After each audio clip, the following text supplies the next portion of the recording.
All right. Thank you, everyone, and welcome back to the Recruiter of Oz. Woo! We have a guest on our podcast today. We have Jessie Lane. How are you, Jessie? Hello, I'm doing great. Thank you for having me here. I've clicked my heels and made it here, so happy to be with you.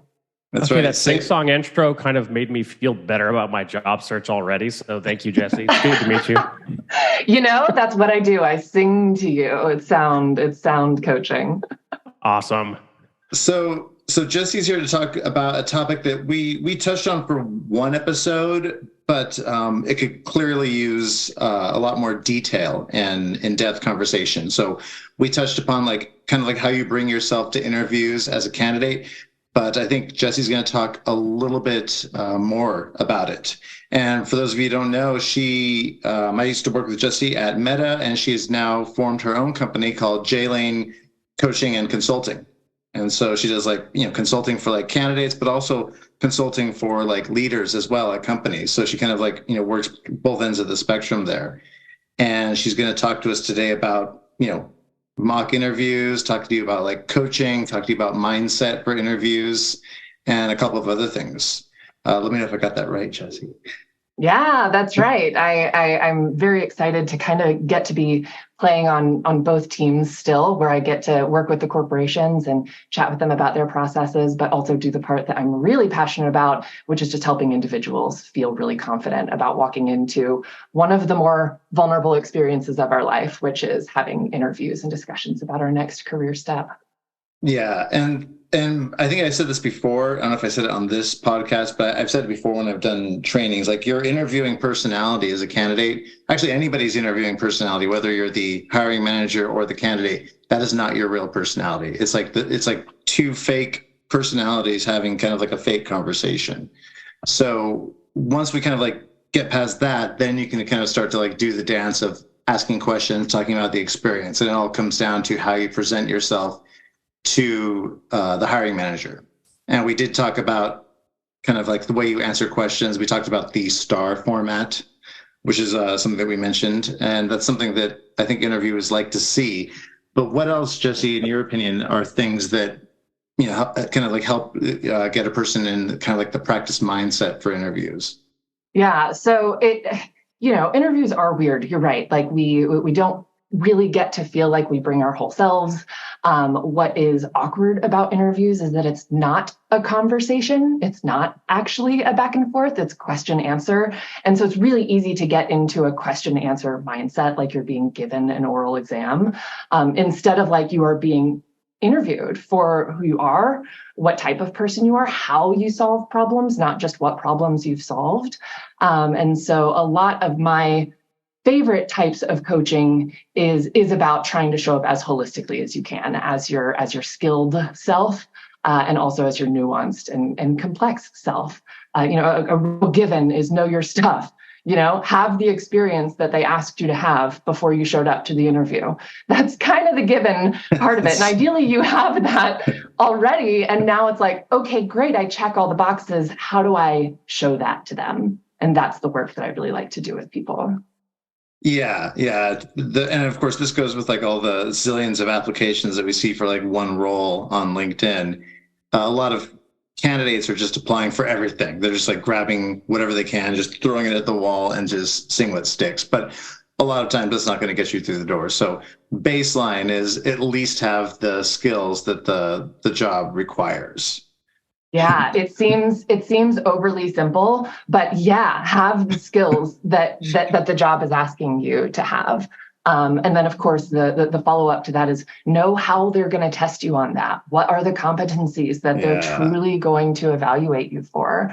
Whenever you're having that first conversation with a recruiter, that you need to know that walking out of that conversation, pardon me, where it really is just critical to know, is the job description that I saw online actually descriptive of the position that I'm applying to? And if not, what exactly can I expect to be evaluated on as I go into this interview? So knowing that is probably a top 3 piece of advice that I would give to a candidate. Yeah, and that's actually a future episode that we're going to talk about is that kind of like assessment. And I think it's important. Like Scott has differing opinions on this interview assessment stuff because of some experiences that he's had. But I think it's important for sure. I mean, like I used to hire sourcers and recruiters, and I would like test them in the interview. I'd be like, oh, great, you know how to do this. Great. Now show me. And I put a blank piece of paper in front of them. Like, and if they know how to do it, I would see some evidence of it. And if they can't, then I'm like, okay, well, they're good at talking, but they can't actually do it. So then that's going to happen in anything, whether it's like coding, whether it's like putting together like a system, whether it's like, writing up a marketing plan, writing up a hiring plan for a company, like whatever it is, it's going to get asked. They're going to want to know before they hire you and pay you and then have to go through a huge severance to get you off the team because you actually don't know what you're doing. That's right. And actually, that actually brings up one of my favorite things to talk to candidates about, which is expect to be asked a question where the answer is, I don't know. I don't know, actually. Yep. That's okay. Expect that. Expect to have that experience in an interview. And in my experience, having read thousands and thousands and thousands of packets of interview feedback, the best thing in that situation is to actually say, I don't know. But based on my experience, and then give a good example, because being evaluated, nothing is almost more critical to a candidate's packet than an interviewer saying they were wrong, and I don't actually know if they know that they're wrong. I don't know if they know that they're guessing. And so a really vulnerable but beneficial thing to do in an interview is actually to say, you know what, I don't know. I haven't had to deal with that in my career, but based on what I have had to do, let me give you a creative solution. What do you guys think about that in your experience? Yeah, I mean, they're like, I don't know, but based on my knowledge, the earth is flat, just surrounded by mountains, and then falls off into nothingness. Yep. Yeah, at least you've told me that you're guessing. Right? The funny thing to me, though, is like in a situation where I do communications, so I'm training people to talk to the media, I'm training people to talk to analysts, and I'm giving them that exact advice. If you don't know, it's okay to say you don't know. I'll follow up with you with the answer. But the funny thing is I don't internalize that. So it's more difficult for me to get into an interview situation and say, I don't know about that. I've done it a few times, but it's hard to take that advice because there's something that is counterintuitive to me about going into an interview where you're supposed to position yourself as this all-knowing leader of what your domain might be, and then going, I don't know the answer to that question. Do you know why? It's because you're approaching interviews like it's a test. Like it's a test that's going to be scored on how many right answers you give instead of a much more subjective grading scale, which is how did you show up? How did you show up in this interview? Yeah, that makes a lot of sense. So they want to know not that you were wrong, Scott, but like how you were wrong. How wrong were you? How gracious were you about being wrong? And even how gracious are you about being taught? I had a candidate. Can I tell funny candidate stories here? Absolutely. Yeah. I had a candidate, and this is a do what not to do situation, who was given an interview question where he was asked to draw his answer on a whiteboard. And he went up there and he confidently wrote his answer out on the whiteboard. And one of the interviewers went up and said, can I troubleshoot this for you? And he was like, yeah, okay. And so he went through and kind of pointed out some troublesome spots and said, okay, now that you know where the trouble spots are, what would you do? And the candidate handed the marker back to the interviewer and said, you seem to know the answer, you do it. No. Oh, no. And the interview is over. Thanks for coming in. You gotta check your ego at the door. You gotta check your ego at the door and be receptive. And again, it was okay that he hadn't gotten the problem right perfectly the first time, but the way that they went about being wrong was what actually gave that interview such an unlikely outcome. Today's phrase of the day is called self-selection, kids. Self-selection. Yeah, it was really just unfortunate because it's those moments where you just want to shake somebody and be like, no, and that's why mindset, that's why I focus so much on mindset. Like go in there expecting to be wrong, go in there expecting to be asked a question that you don't know the answer to, go in there making sure that you're showing up like you want to show up on the job, which means being receptive to feedback. being willing to be wrong and ask for help or ask for clarification, because that will absolutely not get you the job if you do it the wrong way. Right. Yeah. And people aren't hiring perfection. I mean, it's true when you think about it, because people are fallible, and you're not going to come into a situation knowing how to do everything. So the ability to step back and go, wait, I actually don't know about that. Let me go ahead and try to figure it out. I'll source some information on it, but whatever. But it's very, very good advice that a lot of us, I'm sure, don't think about during an interview process. The number of candidates that I've been able to hire because the interviewers said, I think they're going to be worth it. I think they're going to be teachable. I can get them up to speed. Mm-hmm. Those candidates get hired, and they get hired because they managed to convince the interviewer that even though they didn't have it all, that they are going to be able to learn. And that is about how they show up. And I mean, how many times have we had that happen with our candidates, y'all? So many. Yeah. You said packets, and all of a sudden, I was having just immediate flashbacks. Flashbacks. My apologies. I should have offered a trigger warning. I know. You said packets. Also, I was like, oh wow, and all of a sudden, all red packets. No. Yeah. So okay. So what are some of the common questions? So the common questions, I think we've all been a part of them on giving them and also receiving them. For instance, tell me about a situation that you solved and what did you do, blah, blah, blah. That's obviously one, and it's going to be related to the job. It's going to be related to something specific for the job. But what are some other common questions that people will walk into that they should always be prepared for? Well, gosh, lots. So one of the things that let me rewind because my brain just got too excited. The gatekeepers, right, are recruiters, sourcers. They're going to be some of the first people that you talk to. So being prepared for the questions that are going to come from people who don't do the job you're applying to do is really important. So knowing what types of questions you're going to be asked at a screening level. And one of them is as simple as describe your experience to me. Tell me what you've done. And sometimes I think the trickiest questions are the ones that are that broad, are the ones that are going to ask you to concisely and to, if you're a technical person, to a non-technical person, describe your career experience. Knowing how to do that well will get you through the gatekeepers, period. Okay, so let's extrapolate a little bit and take it down a notch, because I found that the question, not that question, I've had that one a lot, but the main question I get from a recruiter or a sourcer now is, tell me about yourself. Now, there are common misconceptions about this. So Jessie, you want to kind of go into that a little bit?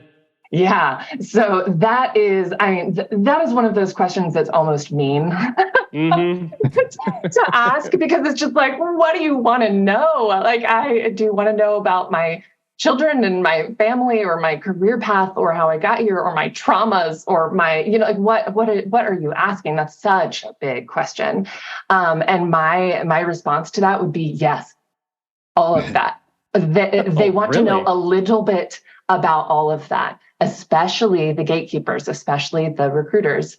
I am looking for somebody who's going to be able to show up with more than just, well, I've been in tech for this long. I know, I've read your resume. I know. So I very much encourage people to not just re-summarize their application, not just re-summarize their career history, but to tell me, well, when I was a kid, I liked taking things apart and putting them back together. And so I decided to go into information architecture, where that's kind of what you do. You break it down and you rearrange it and you put it back together in new and more efficient ways. Amazing. Yeah.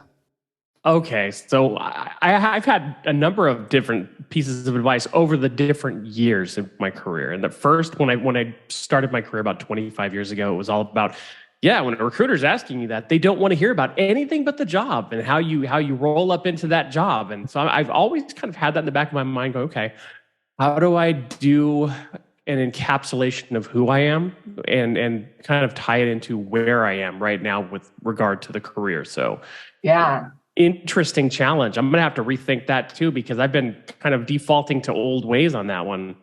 It's a yes and situation. It's one of those where it's like, yes, stay on topic. Like don't totally chase the rabbit, but show up in a way that is going to make you different than the 85 other project managers that this recruiter is going to talk to this week.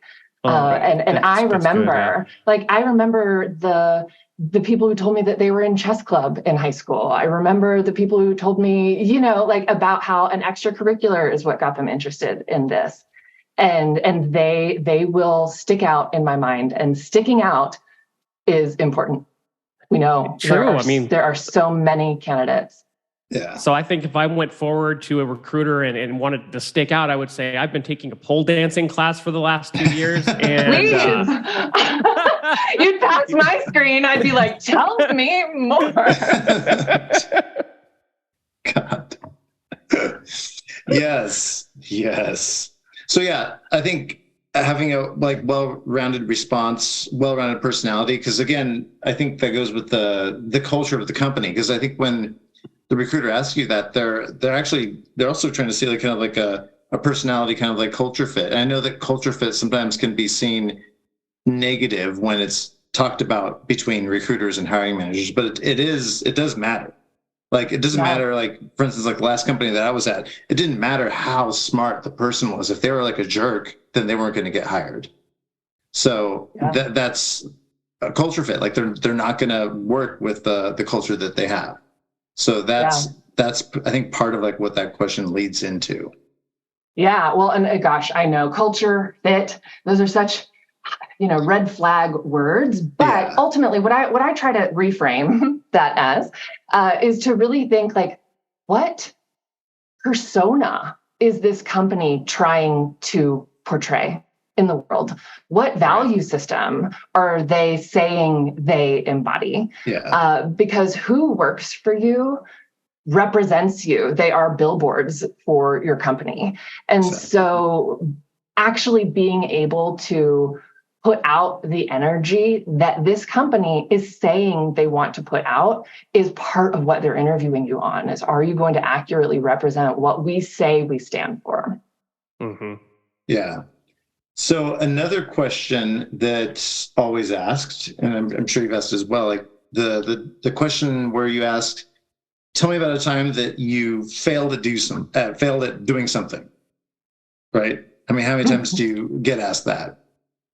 Yeah, that's a common one. Tell me about a project that didn't go well. Tell me about a time that you had conflict with a coworker or a manager and how you worked it out. Like those are important. And is another one where it's just like, are you're being tested, you are. It's an evaluation of how are you going to go about that? Do you walk the line well of being self-deprecating and honest, and also saying, but then also I pulled it out and here's how. So really, really important to know how to do that well. Never blaming is we talked about this.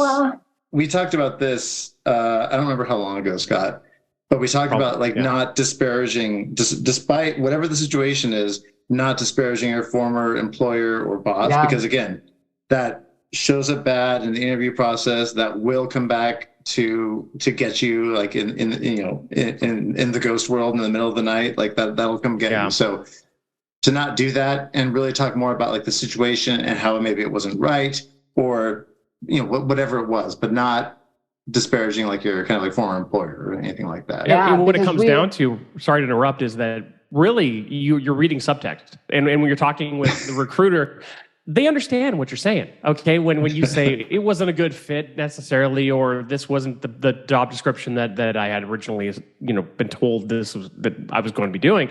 You don't have to go out and say, yeah, my old boss was really bad, for them to say, oh, okay, so that I've heard that before. Sorry to interrupt you, Jessie. No, it's okay. Being sensitive about the way you go about saying that, because you can say it without saying it. You can say, the reason I ended up in this situation is because I was unsupported by my leader. Like that is often actually going to be what led you into the situation that didn't go well. Everyone kind of already knows that part, though. Anyone who's worked in group scenarios knows that usually things derail because of a lack of leadership, a lack of clear understandings of what was expected of you. But nuancing that explanation with things like, despite a difficult working environment, I was able to, fill in the blank. So you can let it be a part of your description. Just don't linger there. Don't let it sound like an excuse. It more than just a description. I was lacking leadership, and so me and my team, struggled to kind of put A to Z together. But don't linger there for long. You got to move on to the actual solution of the problem. Yes. Can I ask a dumb question there? Because I'm curious. So in a recent interview I had, there was that question that came up. So why did you leave? And I told them, I said, it really wasn't a good fit. And I think that, the processes that I'm aligned with versus the processes that manager was aligned with were way different.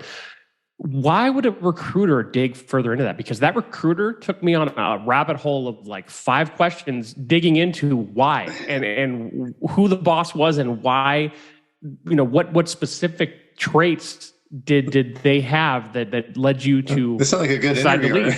Oh my God. Mm-hmm. They started pulling at that thread, which is interesting. So one, recruiters are gossips. By nature, it's why we're good at our jobs. And so there's, it's why we're good at it. Because it's like, wait a minute, what? Tell me more. Who did it? Like, who told them that was okay? That's why we're good at our jobs. But like one of the best ways, let me advise. Okay. It's a little manipulative. So to be a great interviewee, you kind of have to manipulate the question and know what they're asking for.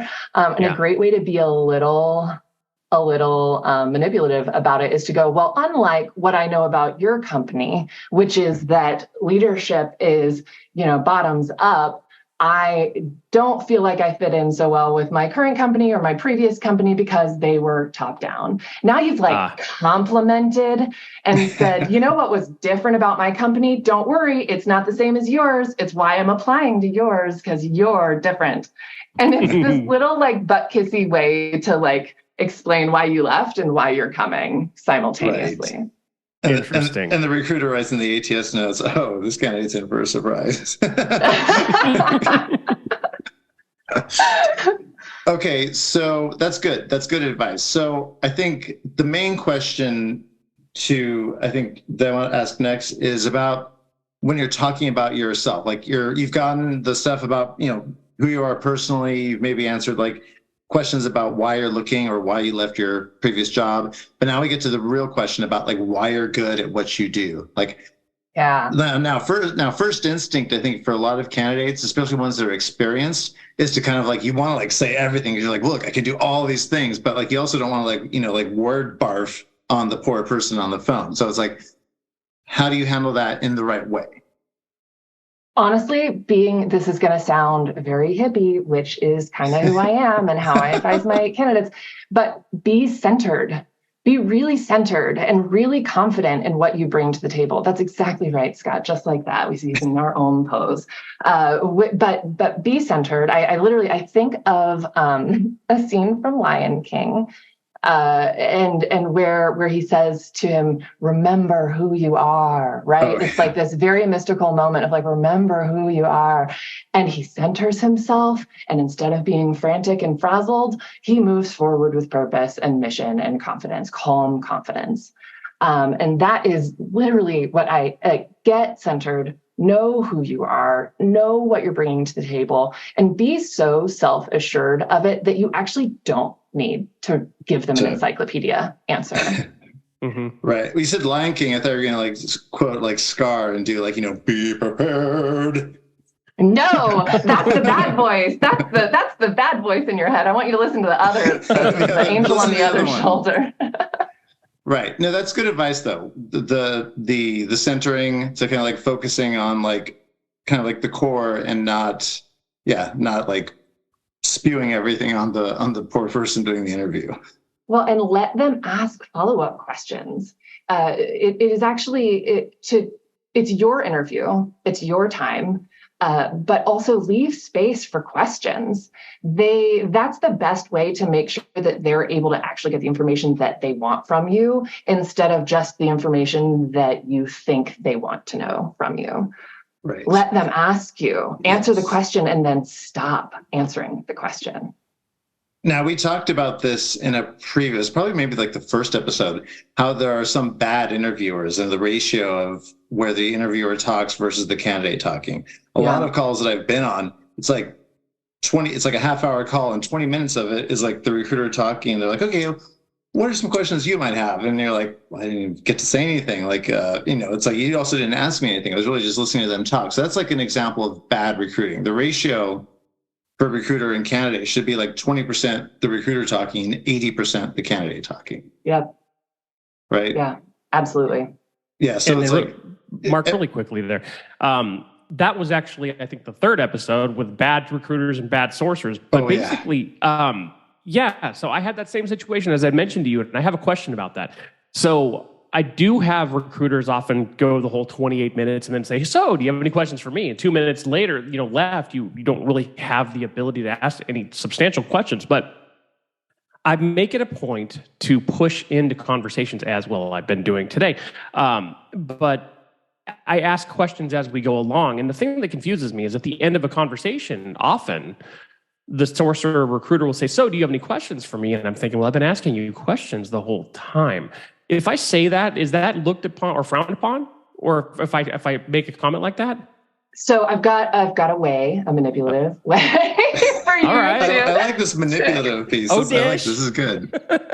Well, so literally one of the number one questions to have in your pocket is the question, did you get to know everything about me that you need to know to move forward with the decision?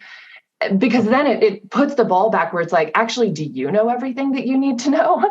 So it kind of sends it back in a way that can disarm a recruiter, especially an inexperienced recruiter. It is unfortunate how many organizations put untrained individuals into recruiting positions. It should be a specialized position, but it isn't always. And so sometimes a recruiter won't even realize that they've dominated. And then being asked, actually, do you feel like you've assessed my skills enough to make a decision, is a great way for them to go, actually, no. Have you actually done NLP? Have you?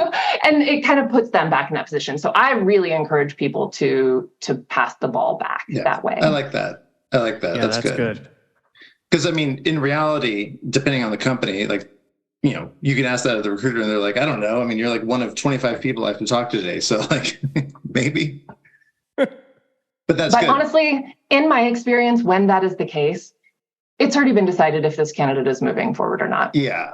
It's already been decided. A hiring manager is going to be the one to make the call. The resume already decided if you're moving forward or not. If a recruiter is not asking in-depth questions, the decision has probably already been made, to be totally honest. It's true, because they're checking to see if you're alive and you're correct. Who you say you are. They're checking your vitals. Exactly. Yeah. Checking your pulse. Yeah, no, that's true. Really, because it's not like the recruiter, depending on the organization, I guess there are some exceptions, but really the recruiter is it's like verification, just the basic, jump through the basic hoops. It's going to be the hiring manager. And if they're talking to you, then it's because they saw something that they liked and they want to confirm it or verify it and then continue the conversation. Which makes those recruiter conversations tricky, because depending on the company that you're talking to, that resume may never make it to a hiring manager if you don't make it through that recruiter. And then, of course, there are those where the hiring manager already said yes, that's why they're talking to you to begin with. But you don't know. It's a mixed bag. So you have to show up to that conversation as if that recruiter is deciding if you move forward or not. Right. So I guess speaking about the hiring manager, you've talked, all the things you've said so far have been related to candidate and recruiter. Now, let's say you get past that and now you're starting to talk in depth to the hiring manager. probably going to talk about the same stuff, but probably more in depth. What other differences could you tell like the audience between like how you show up for the hiring manager call versus the recruiter call? Yeah, definitely get your technical voice back on, right? And I mean, ideally, most of us have done client-facing work and then peer-facing work. And the way that we speak to our team, the way that we speak to our peers is different than the way that we speak to our client. And so, right, hopefully, I hope so, for lots of reasons. But that's so important. Who are you talking to? Because if you're talking to a recruiter, you are going to speak, hopefully, ideally, you're going to speak differently than you would to somebody who's doing the same job as you. So step it up, add in many more technical details, show up with your data in hand, your metrics in hand, be really prepared to specifically justify, just like you would to a performance review. Make sure that you are ready to justify your answers with data.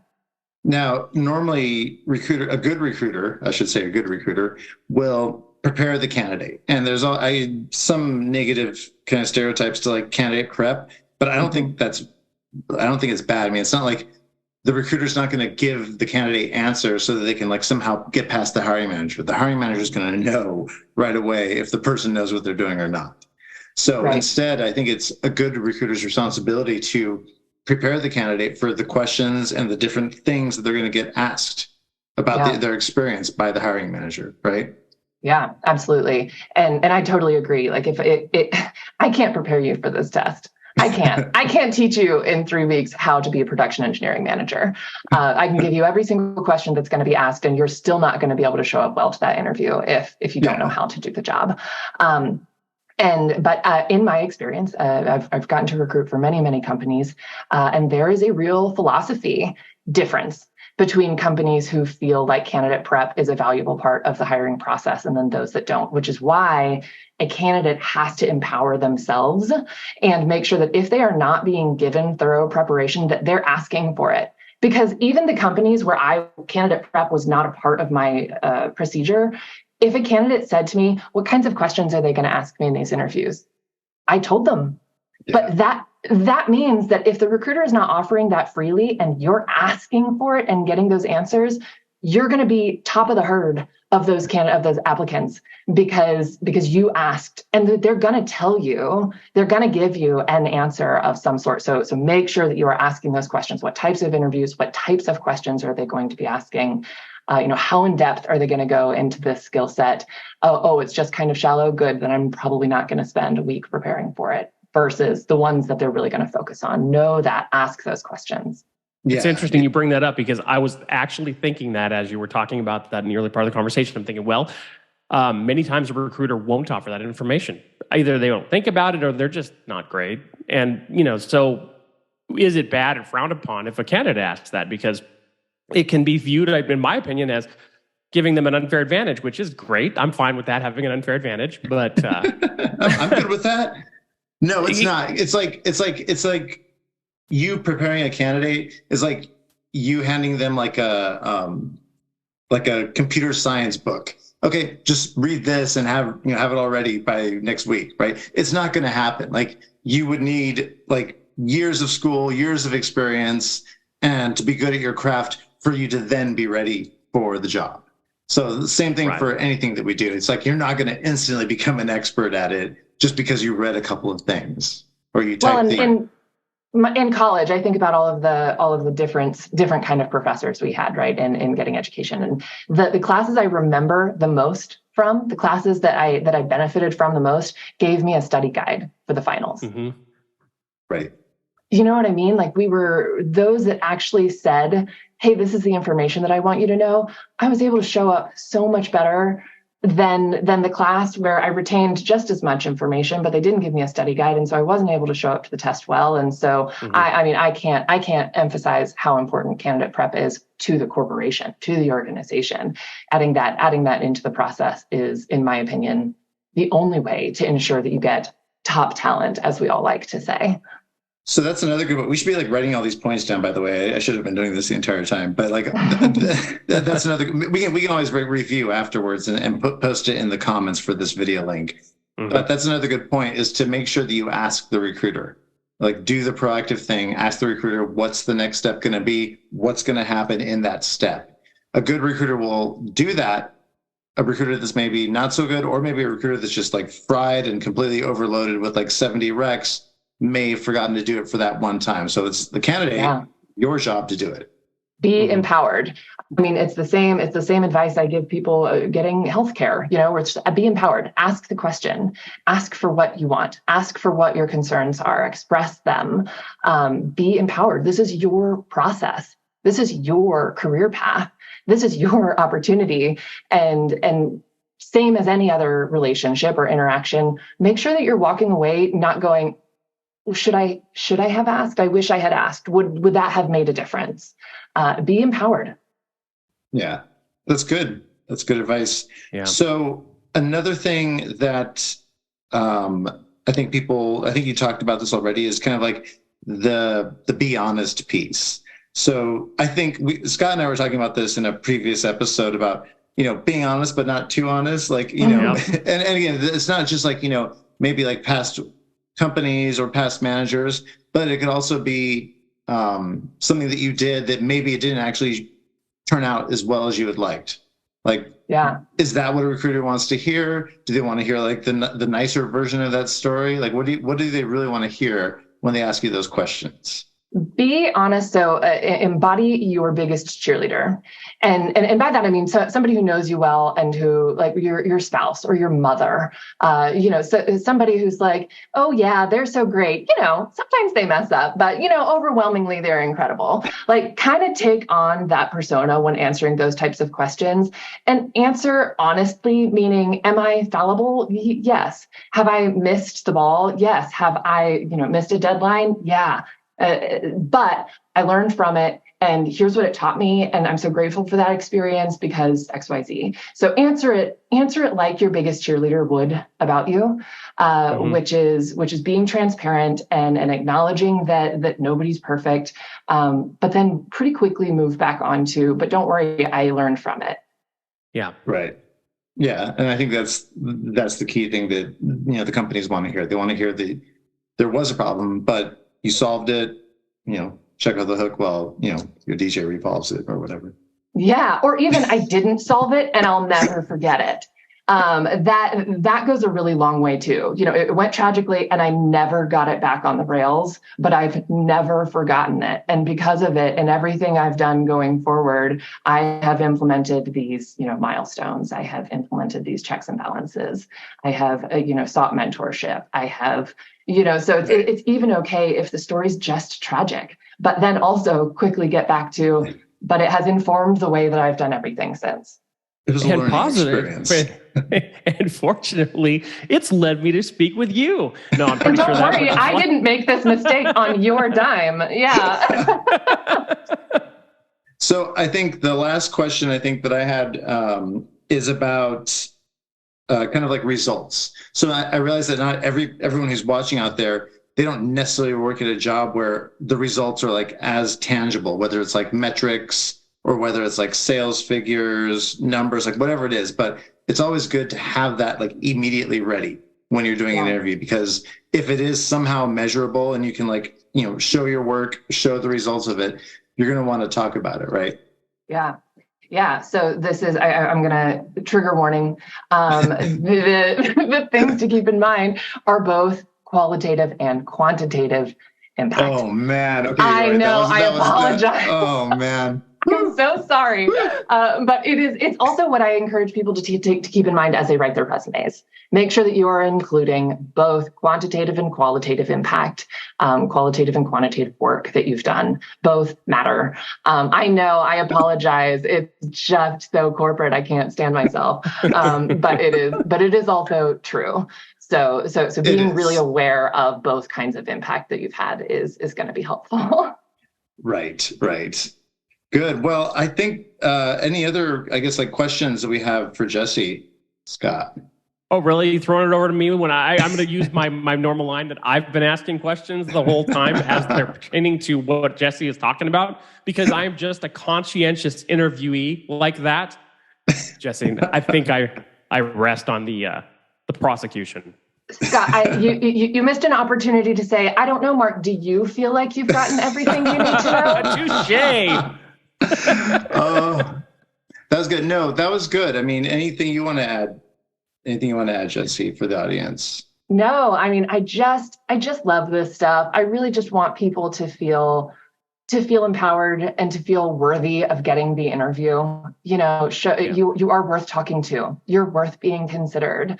And just know that. Remember who you are and go into your interviews with that centeredness. You deserve to be considered.